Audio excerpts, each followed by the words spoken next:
സ്വർഗത്തിൽ പോകുന്നവരുടെ 11 അടയാളങ്ങൾ. 1. ദുനിയാവിൽ അഡ്ജസ്റ്റ് ചെയ്ത് ജീവിക്കുകയും ആഖിറത്തിന് വേണ്ടി ആഗ്രഹിക്കുകയും ചെയ്യുന്നവർ.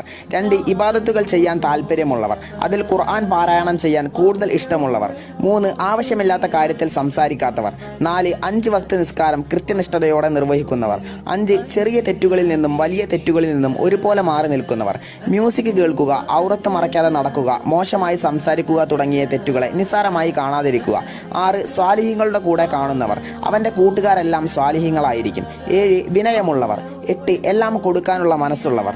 9. അള്ളാഹുവിന്റെ സൃഷ്ടികളോട് കരുണയുള്ളവർ. 10. എല്ലാവർക്കും സഹായം ചെയ്യുന്നവർ. ഒരാളെ സഹായിക്കാനുള്ള അവസരം ലഭിച്ചാൽ അത് ഉപയോഗപ്പെടുത്തുക. കാരണം അവരെ സഹായിക്കാനുള്ള കഴിവ് നിനക്കുള്ളത് കൊണ്ടാണ് റബ്ബ് അവരെ നിന്റെ അടുക്കലേക്ക് അയച്ചത്. അപ്പോൾ ചെറിയ കാരണങ്ങൾ പറഞ്ഞ് അവരെ ഒഴിവാക്കാതെ അത് ചെയ്തു കൊടുക്കാൻ ശ്രമിക്കുക. 11. സ്വന്തം മരണത്തെക്കുറിച്ച് കൂടുതലായി ഓർക്കുന്നവർ. സ്വർഗത്തിൽ പോകുന്നവർ തന്റെ മരണത്തെക്കുറിച്ച് കൂടുതലായി ഓർക്കുന്നവരാകുന്നു. അവർ ദുനിയാവിൽ